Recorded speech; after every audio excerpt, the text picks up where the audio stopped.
Sawadee krab, it's time now for the midday edition of NBT World Brief here on NBT and NBT World. I'm Surapan Lautharanarit. The government has introduced urgent energy-saving measures, including work-from-home policies for some public officials and earlier closing times for gas stations, as tensions in the Middle East raise concerns over potential energy supply disruptions. According to Deputy Government Spokesperson Ayarin Pandrit, Prime Minister Anuthin Chanvirakul has instructed government agencies and state enterprises to immediately implement work-from-home arrangements in departments that do not affect public services. Officials have also been told to suspend overseas study visits and training programs and instead shift such activities to domestic programs. Meanwhile, the Ministry of Energy has set up an Energy Incident Command System, or Energy ICS, to closely monitor the situation and prepare contingency plans if global supply disruptions occur. Thailand currently consumes around 124 million liters of refined oil products per day, while the country had about 8.05 billion liters in reserves as of March 5th. However, Thailand still relies heavily on crude oil imports, particularly from the Middle East. The government is also urging offices to set air conditioners at 26 to 27 degrees Celsius, reduce electricity use, and promote online meetings and work-from-home arrangements. The government has also tasked the Public Relations Department with coordinating with television and radio stations, as well as social media platforms, to encourage energy conservation across all sectors during the crisis.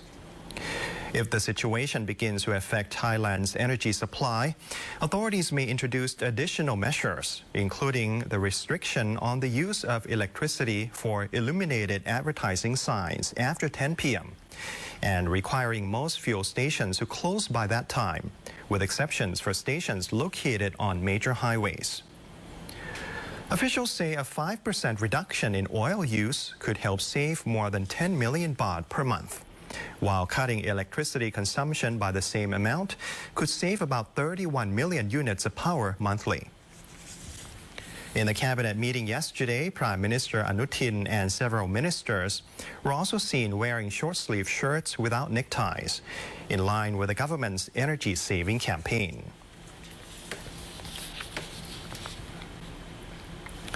Authorities across Thailand are stepping up inspections of fuel stations and essential goods to prevent hoarding and price manipulation amid concerns over energy supply disruptions.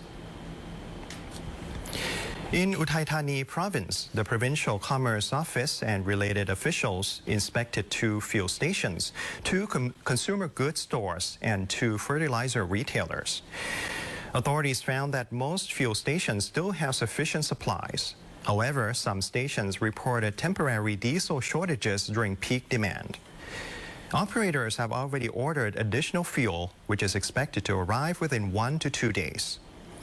Fertilizer prices remain stable, while demand is still relatively low as the planting season has not yet begun. Meanwhile, in Sakon Nakhon province, Governor Ranida Leung Thitisekul led an inspection of fertilizer supplies across the province.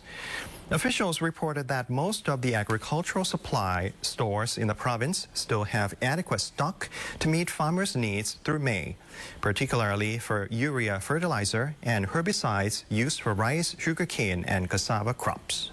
No price increases have been reported. The governor also warned farmers to be cautious of mobile vendors who may attempt to sell counterfeit fertilizers during periods of shortage. In Ubon Ratchathani province, Governor Narong Thepsena and local officials inspected fuel stations to reassure the public. Authorities confirmed that there have been no reports of fuel hoarding or price hikes, while the Ministry of Energy continues to monitor and maintain fuel price stability. Rising fuel prices and extreme heat are beginning to push up the cost of fresh food in Thailand, with vegetables and meat seeing noticeable price increases in several markets. A survey by the NBT News team at Hoi Kwang Market in Bangkok found that several vegetables have become more expensive. Limes now cost about 100 baht per kilogram, nearly double previous prices. Coriander, spring onions, and other herbs have also increased significantly. Meat prices are also increasing. Pork prices have risen by about 4 baht per kilogram for live pigs, while pork cuts such as lean meat and pork belly have increased by around 8 to 10 baht per kilogram. Some chicken parts have also become more expensive. However, egg prices have not yet increased, although vendors expect adjustments during April when temperatures typically peak. Traders say if global tensions continue to push up oil prices, higher transportation costs could further drive up food prices in the coming months. Meanwhile, in Betong district of Yala province, fresh vegetable prices have also increased, with limes and morning glory showing noticeable price rises. Vendors say extreme heat has reduced crop yields and transportation costs may rise further if fuel prices remain high. Many shoppers say they are buying less food or changing their spending habits in a bid to cope with the rising cost of living. Thailand has proposed holding a special ASEAN foreign ministers meeting to discuss the intensifying conflict in the Middle East and its possible impact on energy security in the region. Thai Foreign Minister Sihasak Phuongketkaew has sent a letter to the current ASEAN chair, Philippine Foreign Secretary Maria Teresa Lazaro, recommending that a special ASEAN foreign ministers meeting be organized at the earliest possible time. According to a well-informed source, the meeting could take place either face-to-face or via an online platform.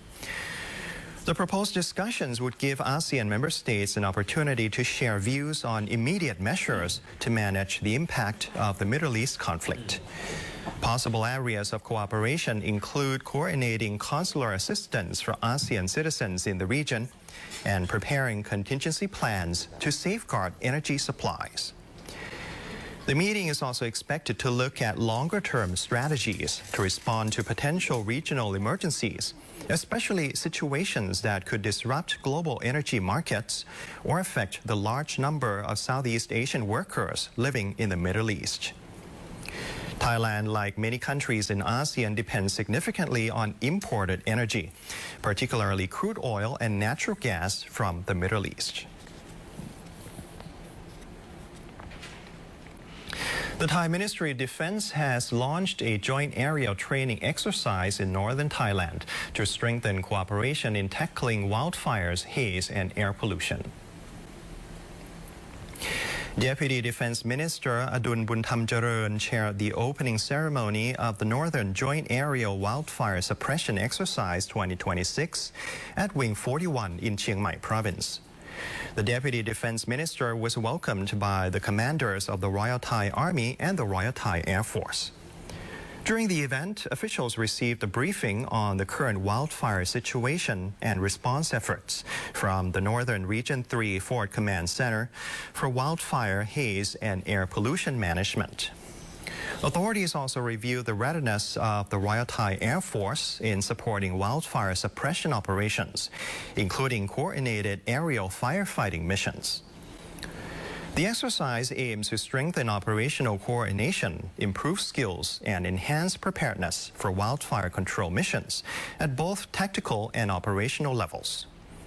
A total of 350 personnel from the Royal Thai Air Force and partner agencies are participating in the training, with 14 aircraft involved in the exercise.